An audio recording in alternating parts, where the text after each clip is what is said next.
Her male best friend, Jason, leaned back in his chair with that smug grin plastered on his face, swirling his glass of wine like he owned the room. We were sitting at a long oak dining table at Amanda's coworkers' dinner party, the kind where everyone pretends they're happier and richer than they really are. My wife, Amanda, sat beside him, laughing too loudly at his dumb jokes, her hand brushing his arm more than once. And then, in front of everyone, Jason said it. Loud, clear, and cruel. "She could do way better than you." The whole table froze. Forks midair. Glasses hovering at lips. I felt the heat rise in my chest, like someone had just set fire to my insides. My knuckles whitened around the stem of my glass, but I didn't flinch. I didn't look down. I stared right at him. I shut him down with one line, sharp enough to cut glass. "Funny, because the only thing you're better at than me is being an embarrassment." Laughter rippled awkwardly down the table. Some people tried to hide it, others looked at their plates like they wanted to disappear. Jason's smirk faltered, his face twisting, but before he could spit something back, Amanda snapped at me. Her voice was shrill, slicing the air. "Apologize. Right now. Or we're over." Over. Just like that. In front of strangers. Her loyalty wasn't with her husband, it was with him. The man mocking me. The man who sat there, smirking again now, enjoying the chaos he'd stirred. And me? I smiled. That's it. I didn't say a word. No begging, no excuses, no groveling. Just silence. Amanda's eyes burned into me like I'd betrayed her by not bending, by not kissing the boots of her so-called best friend. But what she didn't realize was this: my silence wasn't weakness. It was the sound of a door slamming shut in my soul. That night, when we drove home, she was furious. She ranted the whole way. How I embarrassed her, how Jason was just a friend, how I was insecure and controlling. She lied through her teeth, twisting the story until I was the villain. Every red light was another chance for her to throw venom, every green light another stretch where I clenched the steering wheel so hard I thought it would snap. But I didn't fight back. Not yet. I let her spit her poison, because deep down I knew something she didn't. She thought she'd won. She thought I'd fold, that I'd break under the weight of her threats. But what she didn't understand was that a man who chooses silence isn't surrendering. He's planning. And I was planning. Weeks passed. Amanda's behavior shifted like night turning into day. Late nights, working. Her phone suddenly always on silent. Texts she'd tilt away from me. Perfume lingering on her clothes when she swore she was just at the office. The lies stacked up higher and higher, and every single one of them screamed the truth she would never admit. I started noticing the small things, the way she'd smile at her phone, the way she'd hide it under the pillow. She wasn't careful, she thought I was too blind, too soft, too forgiving. But I was watching. Every move. Every slip. And one evening, I found it. Her purse was left on the kitchen counter, spilling open. Her phone sat there, unlocked. A message popped up from Jason. 3 words. Just 3. "Can't wait tonight." My stomach dropped, but at the same time, there was no shock left in me. Just a hollow confirmation of what I already knew. The affair wasn't a suspicion anymore, it was a reality. I put her phone down gently, like it was a loaded gun. And I laughed. Not loud, not hysterical. Just a small, bitter laugh that echoed in the empty kitchen. Because in that moment, I knew, she was about to learn what done really meant. I didn't sleep that night. I lay there beside Amanda as she pretended to be dead tired, turning away from me, breathing shallow like she was forcing herself into some fake dream state. I stared at the ceiling, running through every detail of her behavior, replaying every lie she had fed me over the last few weeks.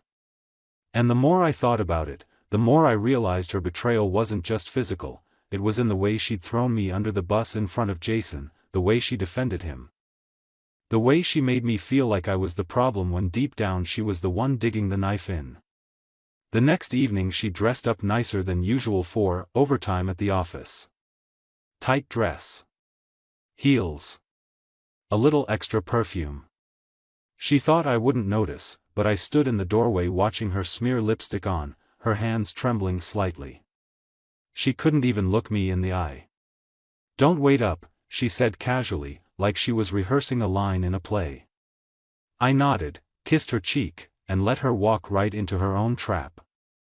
The moment she left, I followed. Not too close, just enough to keep her in sight.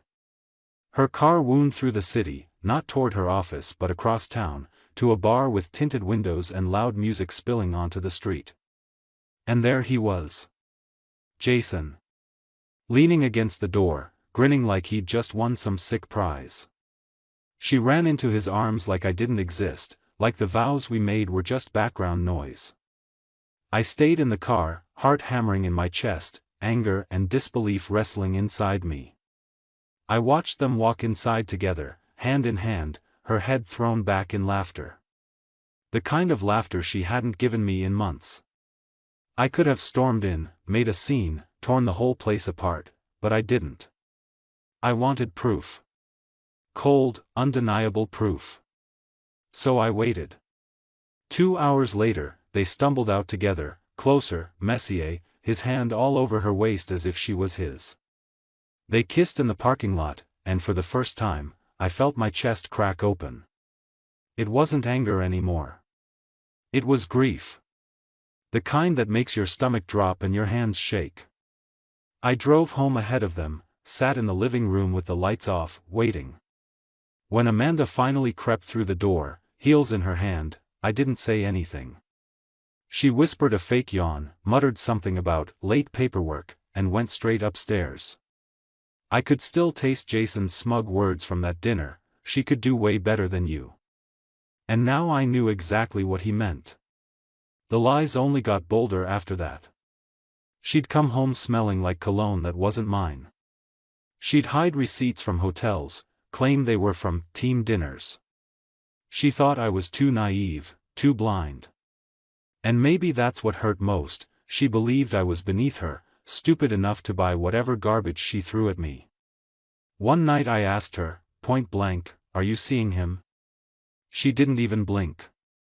Her eyes went wide with mock offense, her voice sharp like broken glass. "Are you insane? Jason's my best friend. You're paranoid. God, you're pathetic sometimes." Pathetic. That word. She spat it like venom. And in that instant, I realized there was no saving what we had.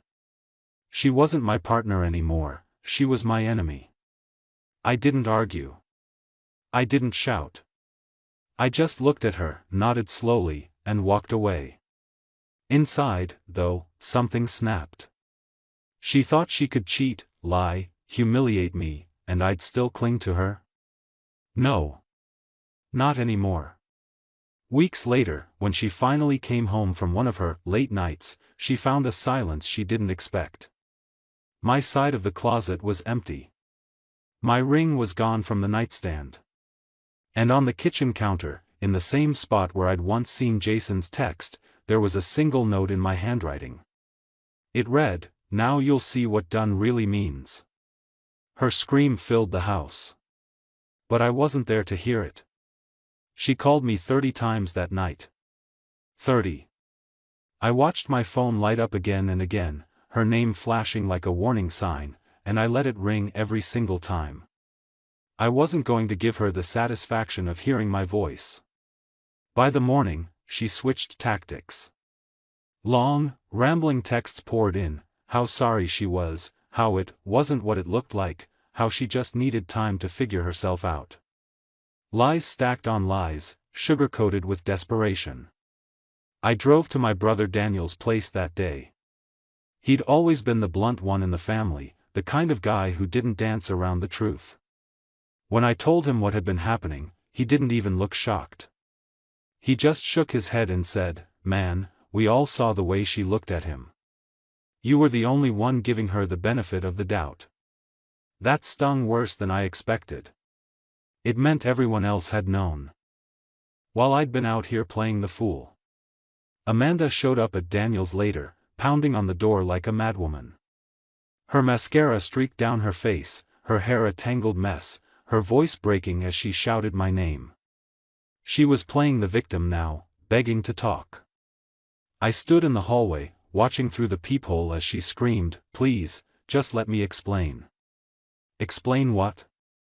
That she had been sneaking around, laughing at me with him behind my back, letting her so-called best friend humiliate me at that dinner while she defended him? I didn't open the door. Daniel stood beside me, arms crossed, whispering, "She's just afraid she lost control. Don't cave." Days turned into a week. She didn't stop. Flowers at Daniel's doorstep. Letters slipped under the door. Late-night voicemails where her voice swung from anger to tears, telling me I was ruining everything, that I was heartless, that she loved me, that she hated me. The more desperate she got, the clearer it became, she wasn't sorry for what she did. She was sorry she got caught.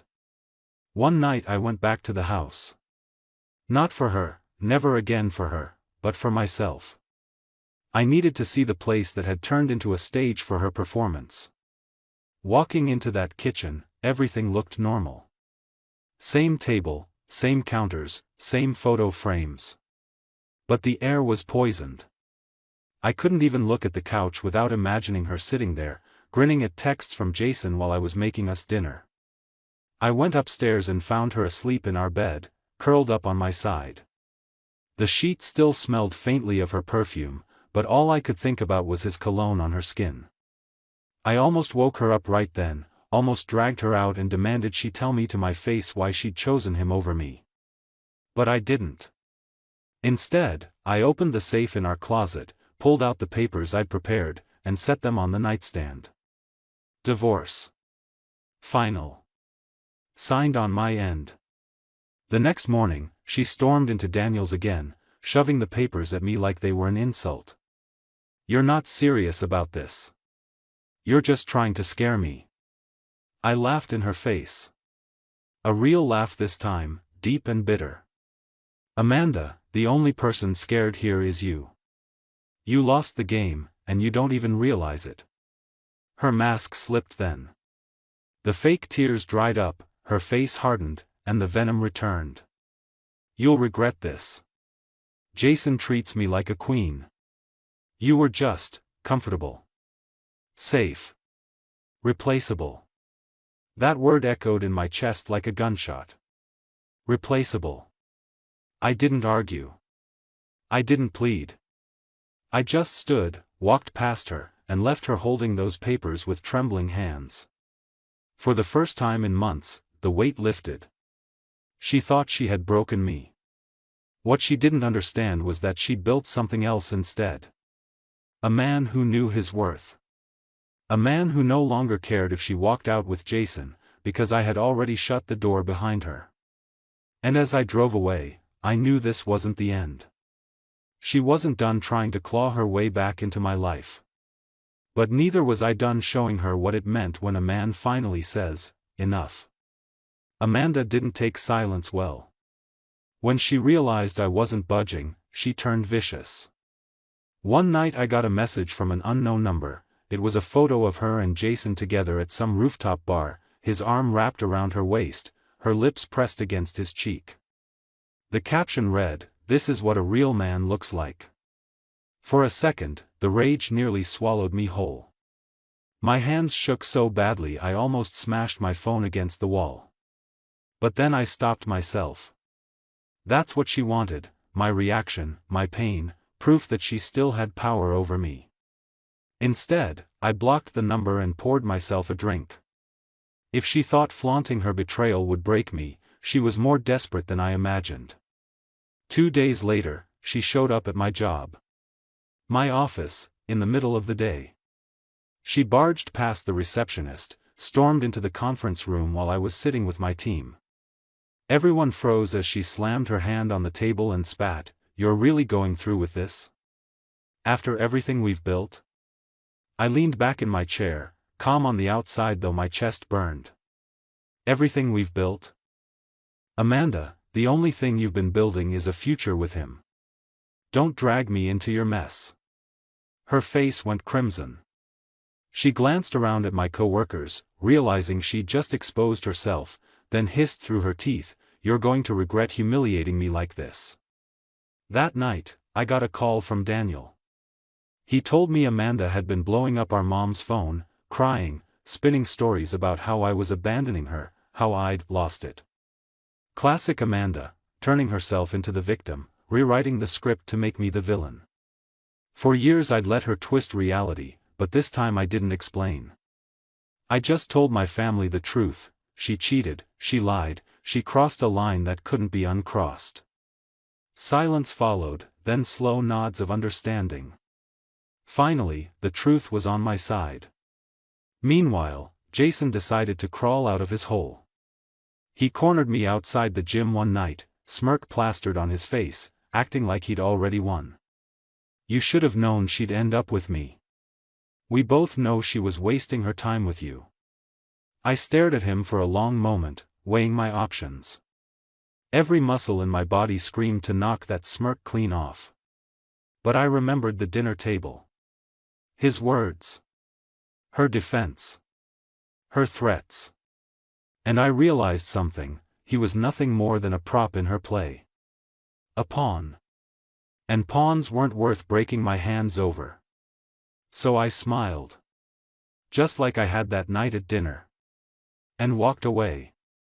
The silence drove them insane. Amanda called me again and again, her voice swinging between venom and desperation.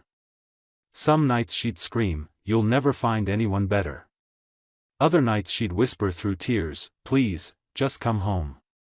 Jason sent smug messages about how happy they were, how I should move on. But deep down I knew they weren't happy.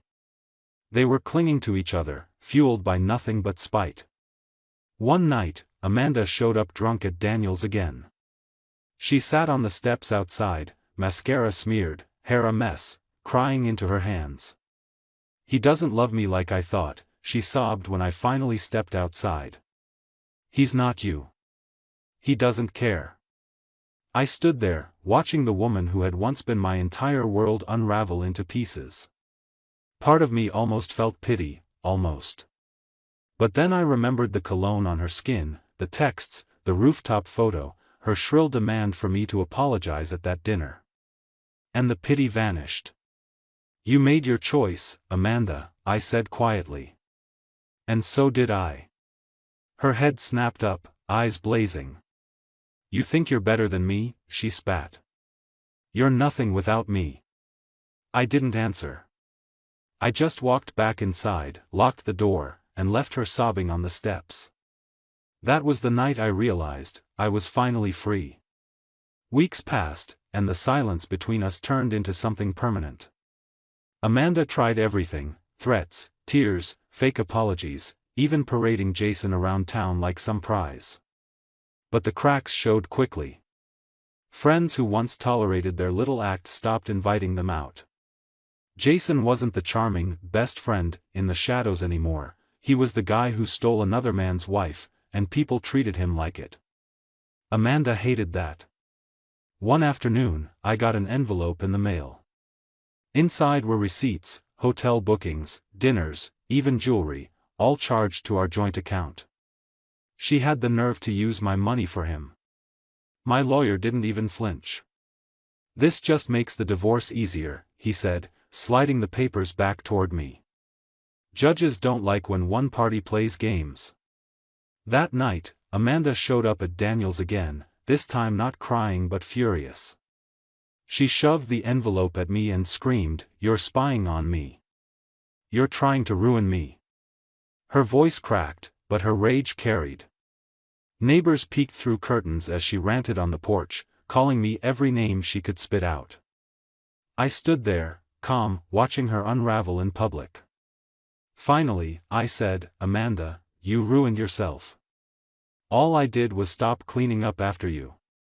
She froze for a second, then her face twisted into something ugly. "Jason was right, you were always too weak for me. At least he knows how to treat me like a queen." I leaned closer, my voice low enough so only she could hear. "Queens don't sneak out of bars at 2 in the morning. Stumbling into motel rooms. Queens don't burn down their own castles just to feel wanted." Her lips parted, but no words came. For once, she had nothing to throw back. She turned and stormed off, slamming her car door hard enough to rattle the windows. That should have been the end. But Amanda wasn't the type to let go. A week later, Jason himself called me, slurring, drunk, spitting threats into the phone. "You don't know who you're messing with, man. She's mine. She's not coming back to you." I laughed. A real, sharp laugh that made him stumble over his words. "Jason, you're the one who doesn't get it. She's not mine, she's not yours. She's nothing but her own mess. And one day, you'll be the one left holding the pieces." He cursed and hung up. And just like that, I knew their fairy tale was cracking. Days later, Amanda posted photos on social media, her and Jason on some cheap getaway, smiling like they had it all. But her eyes told the truth. Forced, strained, hollow. I scrolled past without a flicker of anger. She thought I'd break seeing her flaunt what she had. But instead, all I felt was distance. Like she was a stranger. And maybe that was the biggest shift of all. She hadn't just betrayed me, she'd freed me. I wasn't the man sitting silent at that dinner table anymore, swallowing the humiliation of another man mocking me. I wasn't the man gripping the steering wheel while she spewed lies in the passenger seat. I wasn't even the man standing in the kitchen, phone shaking in my hand as Jason's text lit the screen. I was something new. Something she couldn't touch. And that's when it really sank in. She had no idea what "done" meant, until now. The court date finally came, and Amanda showed up dressed like she was walking into a fashion show instead of a divorce hearing. Tight dress, diamond earrings, probably gifts from me once upon a time, and a fake smile plastered on her face. Jason was there too, sitting in the back like a proud spectator, arms folded, smirk ready. She tried to charm the judge, spinning her lies, painting herself as the victim. "He abandoned me. He refuses to work on our marriage." I was lonely. Every word out of her mouth was a dagger, but not because it hurt, because it was so damn predictable. My lawyer slid a stack of papers across the table. Hotel receipts. Photos. Text messages. Proof. The mask slipped instantly. Her smile faltered, her eyes widened, and she started stammering. For the first time, the performance collapsed in front of everyone. Jason shifted uncomfortably in his chair, no longer smirking. Amanda turned to him, eyes pleading for backup, but he didn't move. He just sat there, silent, as if he'd suddenly realized his role in her story wasn't the hero, it was the fool. The judge didn't waste time. Divorce granted. Assets split cleanly, but not in her favor. She walked out of that courtroom pale and trembling, clutching her bag like it was the only thing she had left.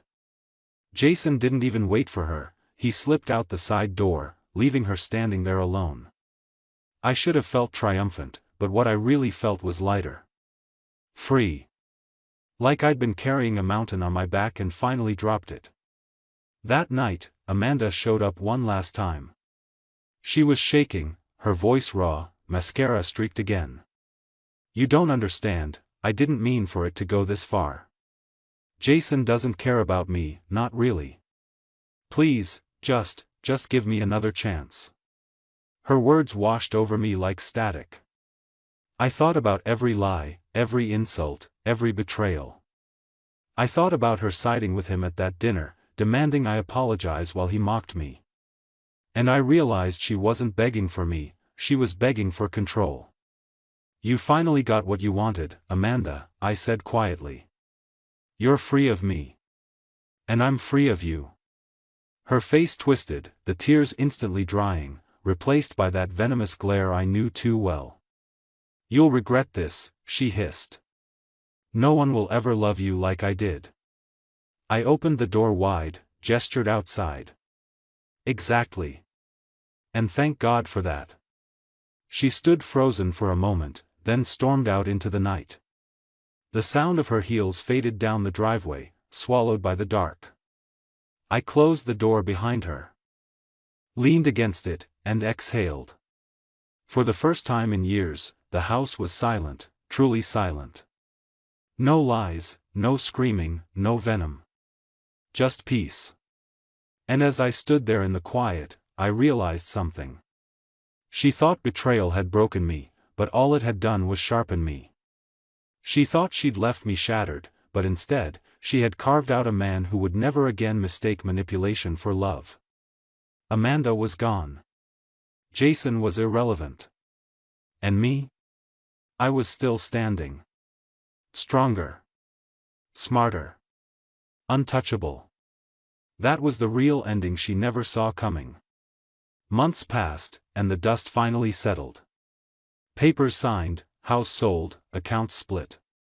Amanda disappeared from my daily life like smoke after a fire, but every so often, whispers of her choices reached me.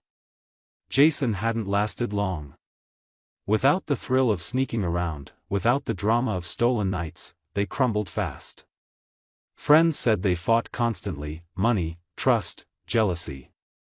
He accused her of still wanting me, and she accused him of never being enough. The irony was almost poetic. One evening, I ran into Jason by pure chance. He looked nothing like the cocky man who once sat at that dinner table mocking me. His face was tired, his shirt wrinkled, his eyes hollow. He muttered something about Amanda being crazy, and how he should have stayed away. I didn't even respond. I just walked past him, because he wasn't my problem anymore. He never really was. Amanda, though, tried again. A message came through late one night: I made a mistake. I miss us. Please, can we meet? I stared at the screen, and for the first time, I didn't feel anger, or sadness, or longing. I felt nothing. Her words had no weight anymore. They were just empty air, falling into silence. I didn't reply. Instead, I started living again. I reconnected with old friends I had neglected while drowning in her chaos. I picked up hobbies I'd abandoned: boxing, hiking, late-night poker games with Daniel and his buddies. My life stopped revolving around her moods, her lies, her betrayals. The world opened up, wide and bright, and I finally remembered what freedom felt like. But freedom came with lessons, too. I replayed those nights in my head, not to torture myself, but to carve the truth deeper into me. The truth that loyalty isn't proven by words but by actions. The truth that love without respect is poison. The truth that silence can be louder than shouting. Sometimes I think back to that dinner table, to Jason's smug grin and Amanda's shrill demand: apologize or we're over. I remember the way I just smiled, said nothing, and let the silence hang heavy in the air. That moment defined everything. That was the shift. She thought she had cornered me, but all she did was show me who she really was. And if I could give advice to any man standing where I once stood, it would be this: pay attention. The small lies lead to bigger ones. The subtle disrespect becomes open humiliation. Don't wait until you're drowning to realize she's the one holding your head underwater. Walk away. Choose yourself. Amanda will forever be the woman who taught me what betrayal looks like up close, how it feels to be stabbed by someone you trusted with everything. But she also taught me something else: what strength feels like when you finally take it back. I don't hate her anymore. Hatred would mean she still mattered. Now, she's just a ghost from another life, a warning etched into memory. And me? I'm alive. I'm free. And I'll never let another person convince me that silence is weakness. Because silence, when used right, is the sound of power. Years later, the scars are still there, but they don't ache anymore. They're just reminders, quiet marks of where I've been and what I've survived. Amanda faded out of my life the way storms do. Violent, destructive, unforgettable, but eventually gone, leaving behind a clearer sky. I heard she bounced from man to man, always chasing something she couldn't hold. Jason was just the first in a long line of disappointments. None of it mattered to me anymore. I built something stronger out of the wreckage.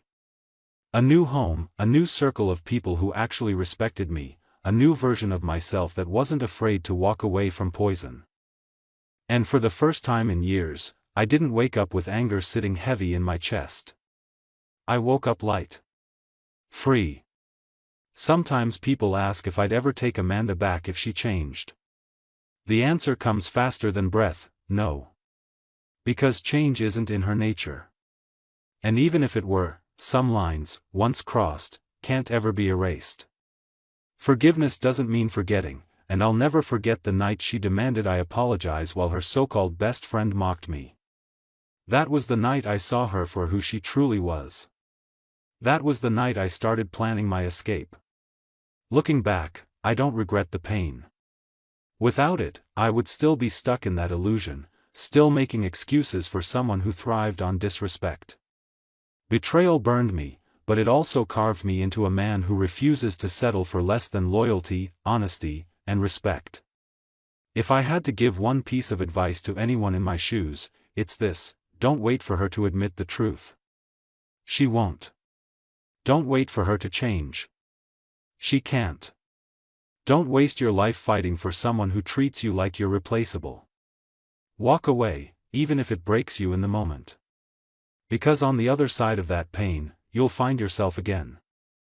Amanda thought she broke me. Jason thought he won. But here I am, standing stronger than ever. And them? They're just names in a story I'll never bother to tell twice. Done. That word carries weight now. Done with the lies. Done with the humiliation. Done with her.